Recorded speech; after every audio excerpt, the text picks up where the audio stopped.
monsieur le juge. Très bien, monsieur le juge. Non, vous n'avez pas à vous inquiéter, nous sommes parfaitement mobilisés.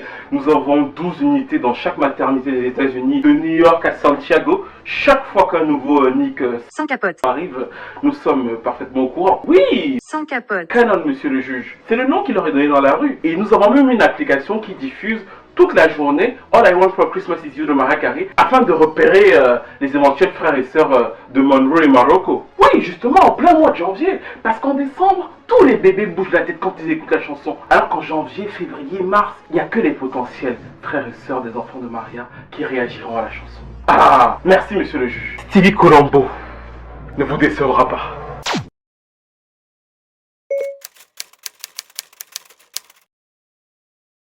Le 1er décembre 2020, Nick Cannon avait 3 enfants. 2 connus avec la légendaire Mariah Carey qui est en train d'avoir un tube grâce à la génération TikTok. Je ne vous félicite pas souvent, mais pour le coup, vous avez touché mon cœur avec It's the Rap. Et ensuite, vu que nous reconstituons les détails pour entrer dans cette enquête, il a eu une autre fille en 2017 avec une jeune dame qui s'appelait Brittany Bell. Nick Cannon, connu depuis quasiment 25 ans, avait 3 enfants. Et entre ce 1er décembre 2020 et le 1er décembre 2022, Nick Cannon va devenir la source de milliards de critiques parce que ces 3 enfants vont se diffuser comme par miracle en 4 parce qu'à partir du 25 décembre 2022, il avait tous une équipe de foot, à savoir 12 enfants. Et l'histoire est en réalité une affaire privée. Elle n'aurait pas dû en réalité autant inquiéter les gens, autant en agacer beaucoup, mais elle le fait parce que justement c'est Nick Cannon, parce que justement dans l'image qu'il a vendue au cours des 25 dernières années, même si pour toute la planète afro-américaine, il était le mec le plus ringard de tout le game, chaque personne vous le dira. Look, the camera's on, right? He's legendary corny. He's been corny forever, like from the very beginning. En fait, il ne correspondait pas du tout à l'image du mec qui fait des enfants un peu partout, au point finalement de ne pas trouver le temps de s'en occuper. Future a environ 9 enfants de femmes différentes et ça fait parler. NBA Youngboy qui a 23 ans en a environ 14. Et on revient là sur le schéma du père noir ou alors du père afro-américain qui est pas très présent. Et ça brise des familles, même si pour Akon qui se prend pour le père de l'Afrique ou alors le porte-parole de l'homme africain, c'est pas très grave. Tant que tu donnes de l'argent à tes enfants, tu peux les FaceTime de temps en temps. Voilà, nous sommes là pour procréer au maximum. Tellement déroutant qu'on en est arrivé au niveau où certains pensent qu'il y a là derrière tout ça une dérive sectaire. Et tout ça repose en réalité sur l'image et sur les débuts de Nick Cannon, parce que je suis même certain que certains d'entre vous devaient vous dire mais pourquoi est-ce que Stevie parle de Nick Cannon en fait? Franchement, qu'est-ce que Nick Cannon a d'intéressant? Nick Cannon c'est trop chelou. Qu'est-ce que Nick sans chapeau Cannon peut nous apporter? Alors qu'en réalité, Nick Cannon est exactement dans le spectre d'énormément d'artistes qu'on a pu voir sur cette chaîne, à savoir que c'est une autre baby star américaine, produit extrêmement populaire de la marque Nickelodeon aux États-Unis, à savoir qu'il a fait plusieurs séries et c'est comme ça qu'on le découvre. I think it's just amazing though. Well, I'm your only option.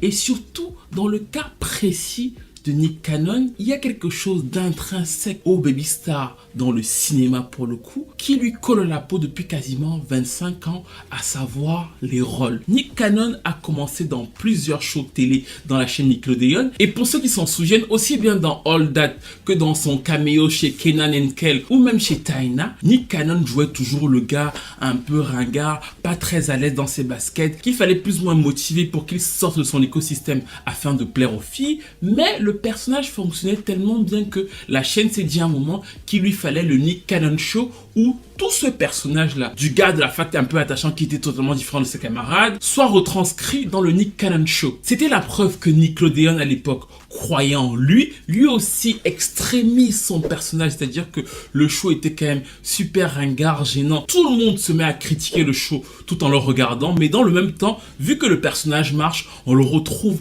dans le film Drum Life où il a le premier rôle. Quelques mois plus tard, c'est aux côtés de Christina Milian dans le film Love Don't Cost a Thing qu'on retrouve encore ce même personnage du gars un peu trop maladroit qui ne sait pas trop s'y prendre. Voilà qui je suis. Ousmane. Et j'aime bien les mochas allongés.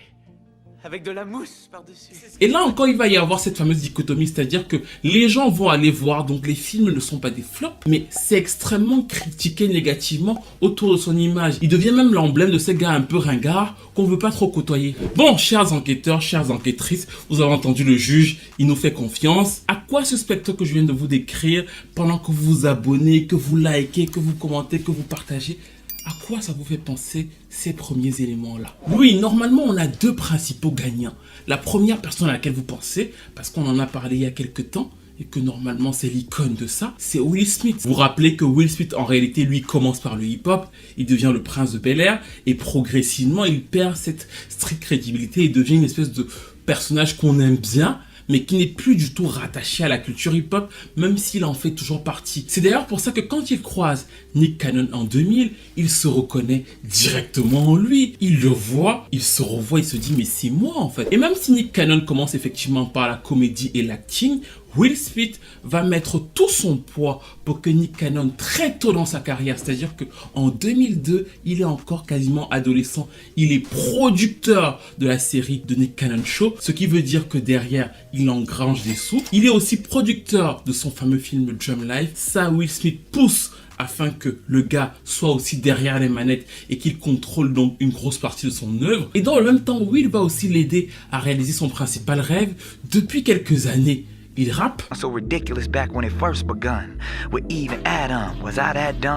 Il veut vraiment être crédible dans ça parce que ça va essayer de détacher de lui cette image de gars un peu ringard. Et oui, lui permet donc de signer chez Jive Records et d'avoir son premier album qui aura un sacré budget et bien sûr son plus gros hit qui sera accompagné par celui qui faisait beaucoup de hits à l'époque, l'homme qui vient d'être libéré de ses accusations à Chicago, l'homme qui dit qu'il va porter... Pardon, excusez-moi, R. Kelly, faut pas qu'on commence à m'accuser ici.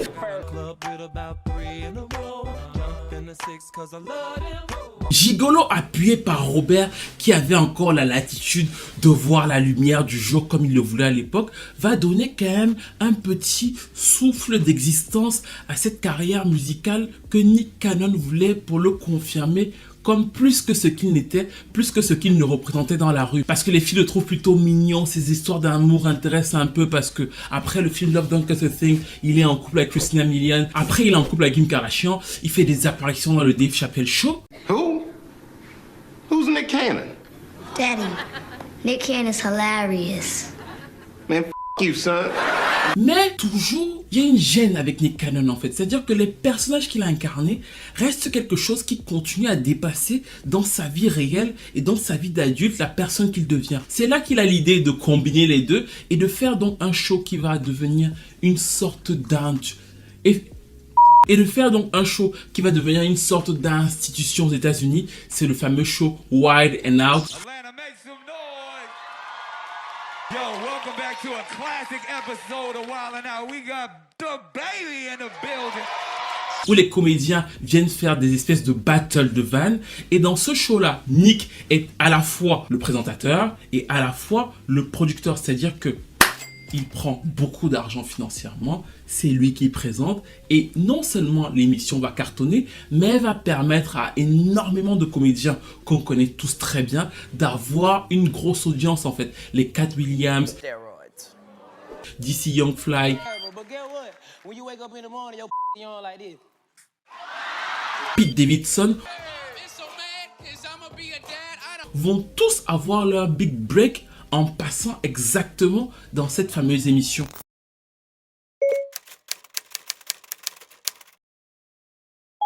Du coup, c'est cool parce que lui aussi permet, grâce à sa plateforme, d'avoir plein de personnes qui passent dans cette émission qui, à l'heure où je vous parle, est toujours diffusée, donc ça fait quasiment 20 ans et a quasiment toujours le même succès. Il permet aux gens d'exploser, c'est cool.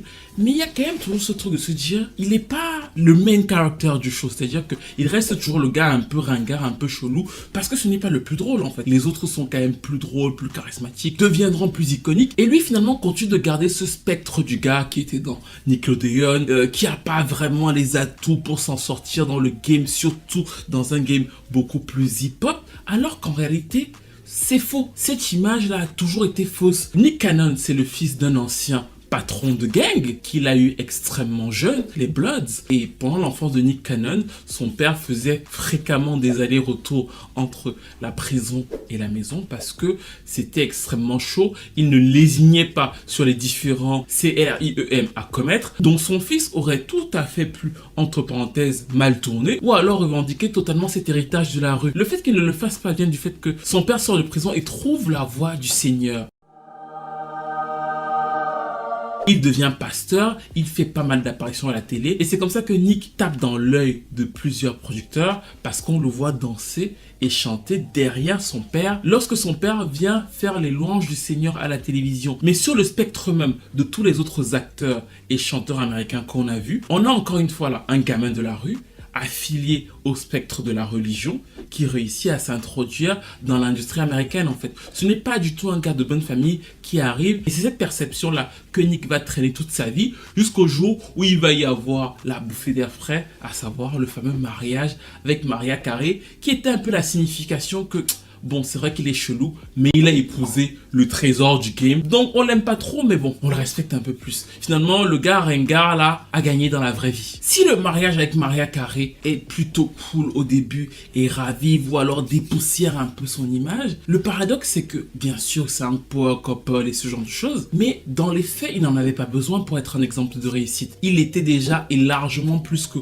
beaucoup de ses confrères parce que, faut bien comprendre que l'essentiel des fonds pour énormément de choses dans l'industrie de l'entertainment, c'est la production. Et Nick Cannon, en plus de présenter plusieurs émissions, en produisait plusieurs autres, plusieurs films. C'est-à-dire que déjà dans le spectre qu'il avait à quasiment 30 ans, c'était un exemple de véritable réussite. Mais son image joue tellement contre lui chez une partie du public qu'il essaie toujours de se crédibiliser de ce côté-là. Et le jour où en 2009, Eminem clash Mariah Carey sur son album Relapse, il y a toute une vidéo sur le clash entre Eminem et Mariah et chacun peut avoir son avis sur le véritable vainqueur.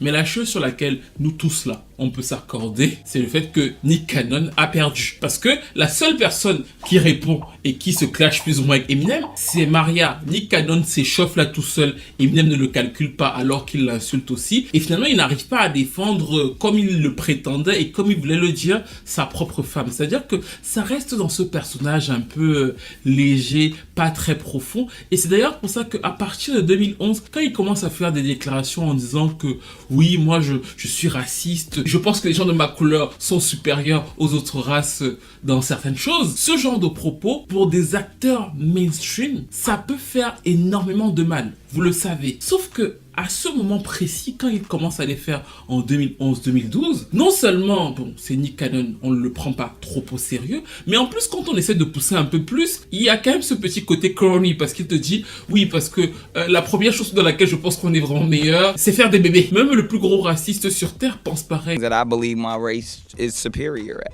For example? Sex category. Donc comme c'est lui, il n'est pas pris au sérieux. On ne sait même pas d'ailleurs s'il faut le prendre au sérieux. De la même façon que en 2005, quand il voulait relancer son second album, il avait sorti une chanson qui s'appelait Can I Live? Qui était une chanson contre l'avortement et très idéologique du coup. Sauf que là encore, comme c'était lui, on n'arrivait pas vraiment à le prendre au sérieux et c'est exactement ce qui va se retranscrire sur son second album qu'il veut sortir en 2014 et qui est dans la même idéologie de ce qu'il traînait depuis plusieurs années. Ça s'appelle White People Music. Je vous laisse la découvrir pendant qu'on parle le visuel promo qui s'inspirait un peu du film White Chick. Et au tout début, quand il sort ce visuel, il a un parti pris intellectuel, c'est-à-dire que c'est une sorte de parodie de ce que les artistes blancs font aux artistes noirs, à savoir qu'ils se grimeraient en noir, auraient les manières, les mimiques pour pouvoir avoir du succès et surfer sur les modes. Donc c'est ça l'idée de base. Et il reprend donc le speech du film avec Terry Crews pour le faire. Le seul truc, c'est que arrivé comme ça de la part de Nick Cannon, tout le monde trouve ça absolument ridicule, y compris la communauté afro-américaine, et il est donc obligé de changer son speech en disant que c'était de l'humour, mais ça n'a fait rire personne, et musicalement donc, c'était un album principalement dance électro, avec pas mal d'influences R&B, vu que là encore, il sample Feeling on Your Body de R. Kelly. Et c'est là où il est quand même assez intéressant. À ce moment précis, pendant qu'il fait cet album, il va tomber sur un groupe avec plusieurs artistes dans ce groupe qu'il va vouloir signer. Au fil du temps, il va se rendre compte que dans ce groupe, il y a une des filles qui est plus intéressante que les autres. En plus, elle veut faire carrière solo. Je vais vous mettre un extrait sans vidéo. Vous allez me dire qui c'est si vous reconnaissez à l'oreille, parce que vous la connaissez quasiment tous.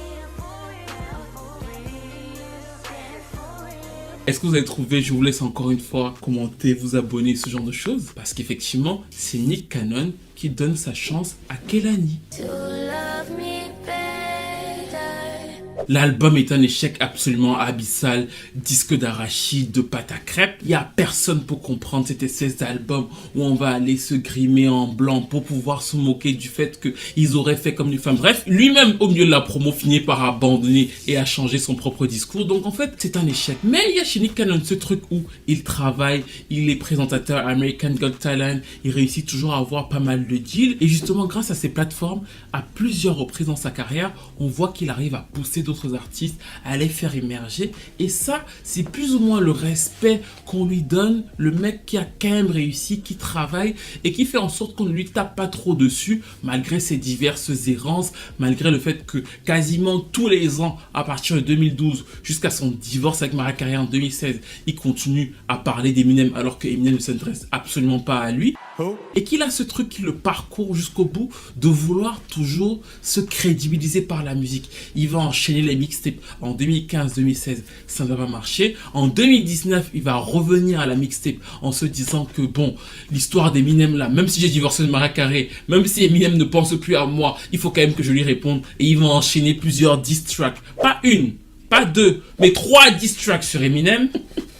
Il y a chez lui ce truc de se dire que la musique, qui est une vraie passion pour lui, est son moyen le plus sûr de se crédibiliser parce que ce n'est pas non plus un acteur formidable. Donc surfer un peu sur la musique et avoir une crédibilité là-bas, ça peut lui installer quelque chose de plus solide dans le temps. C'est pour ça qu'à chaque fois il essaie, mais même ces fameuses diss tracks à Eminem, lui va lui répondre une seule fois et va passer à autre chose. Nick Cannon pensait qu'il allait s'engager. Vous voyez dans les clips, il se met en gangsta, il pensait vraiment qu'il allait aller dans un truc de ouf avec Eminem pour surfer et avoir un certain aval. Même Eminem qui aime les problèmes va se retirer. Même 50 Cent, on connaît 50, qui aime les problèmes à la mort, va dire que lui ne peut pas se disputer avec Nick Cannon, que celui-là parte avec sa malchance. C'est trop de ringardise.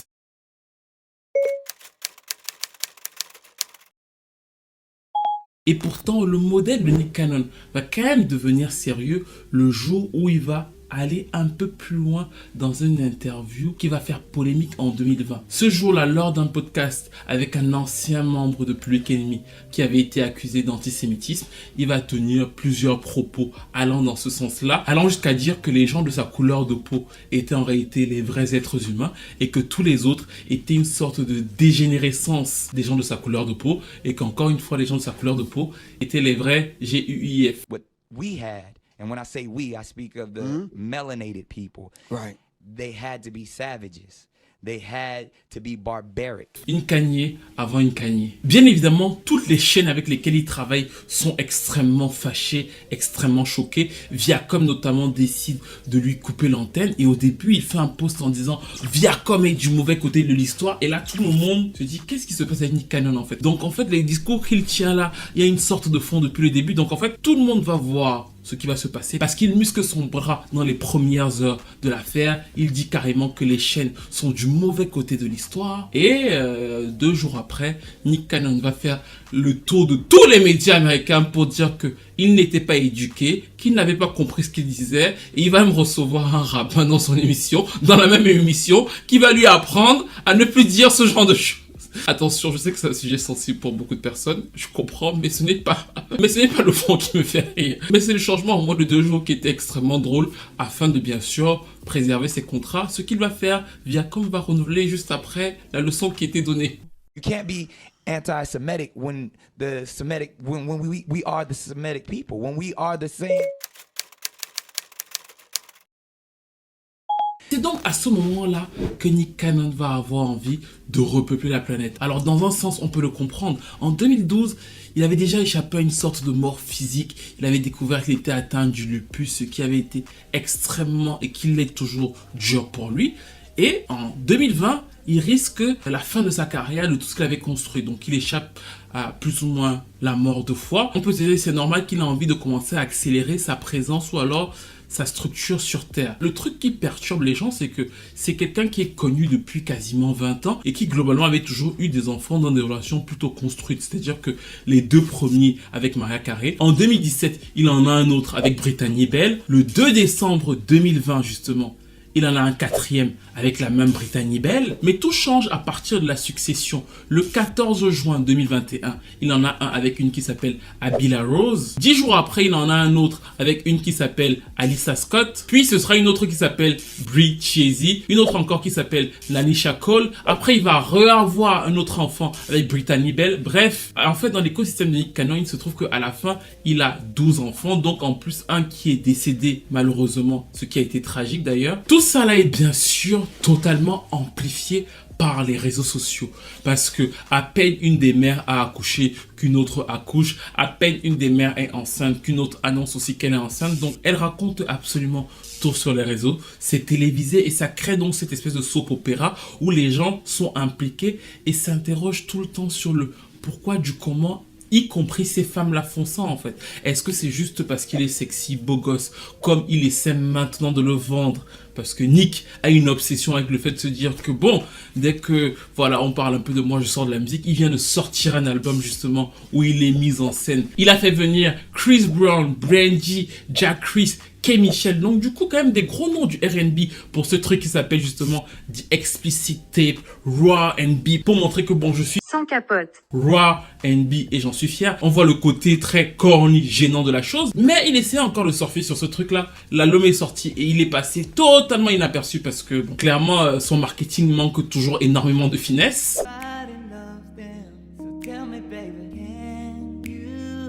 Surtout que pour beaucoup, c'est la véritable chute de Nick Cannon. En fait, il avait toujours une présence, on l'aimait pas de ouf comme on a vu, mais il était quand même une réussite en termes d'image d'un Afro-Américain qui a réussi, producteur et ce genre de choses. Et là, il tombe dans ce qu'on n'attendait pas forcément de lui, quelqu'un qui est plutôt assis, qui a plutôt une image mainstream, le bébé de Will Smith, et qui retranscrit donc finalement ce truc du père ghetto afro-américain qui fait des enfants un peu partout, qui n'aura pas forcément de l'attention pour chacun de ces enfants-là. Et comme il n'a que 40 ans, on imagine que d'ici 20 ou 30 ans, sachant qu'il fait quand même 9 enfants en 2 ans, il pourra en avoir 30 ou 40. Et ça crispe parce qu'on se dit qu'il casse son truc de role model. Il n'est plus du tout quelqu'un auquel on aspirerait devenir quand on sort du ghetto. Et de l'autre côté, les fameuses femmes qui font des enfants avec lui, pareil, retranscrivent l'idée de se dire qu'on n'a pas forcément besoin d'être en relation avec un homme tant qu'il a de l'argent. Tant qu'on fait un enfant avec lui et qu'il nous assure une sorte de sécurité financière jusqu'à ses 18 ans, parfait pour nous. Et cette mentalité de la baby mama est très ancrée dans la communauté afro-américaine. Et c'est cette ghettoisation de son image qui lui est énormément reprochée. Le fait qu'effectivement, il assume partout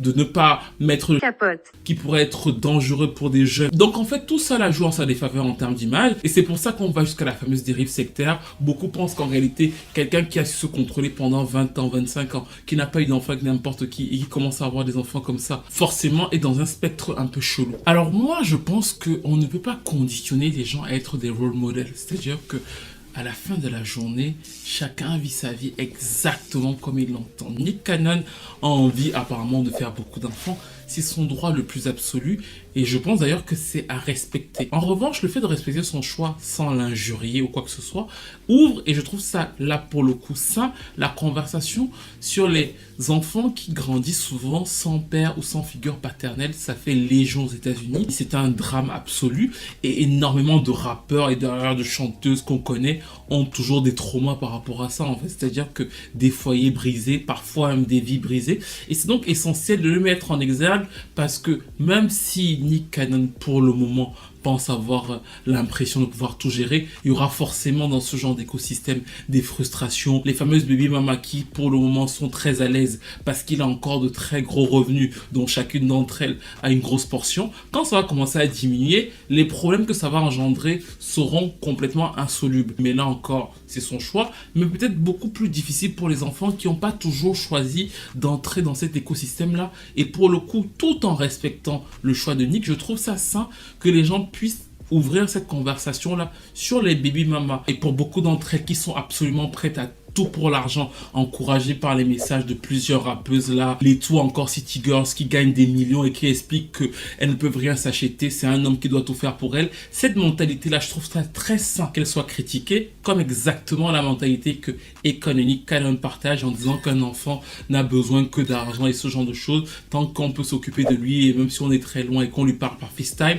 ça va mieux parce que là encore, ça crée des écarts qui ne sont pas toujours très louables. Et sur la partie du culte de la secte qui est relevé depuis plusieurs semaines par plusieurs journalistes américains, surtout depuis l'échange avec Elon Musk qu'il a eu, et certains disent que Elon Musk aussi, depuis quelques années, essaie d'avoir le maximum d'enfants. Est-ce que ce n'est pas une espèce de secte ou d'emprise dans laquelle ils sont? Franchement, et c'est ce que je dirais à monsieur le juge, je ne peux pas avoir de détails sur ça. Je sais juste que, et je l'avais déjà dit dans la vidéo sur Kanye West, que très souvent, les gens qui commencent à entrer dans certains genres de théories, comme moi, même si beaucoup ne sont pas d'accord avec moi, j'appelle ça théorie du complot, bah en fait quand ils entrent, c'est comme une petite ficelle, c'est-à-dire que petit à petit, et franchement, si on fait une vidéo suite sur ce que j'avais dit sur Kanye, vous allez voir que ce que je vous ai dit sur Kanye est exactement ça. Petit à petit, en fait, tu es obligé d'aller dedans, parce qu'en fait, pour que toutes tes idées se retrouvent, tu es obligé par exemple de te dire que tout ce qui est dit sur Google est faux. Tu iras beaucoup plus loin parce que forcément,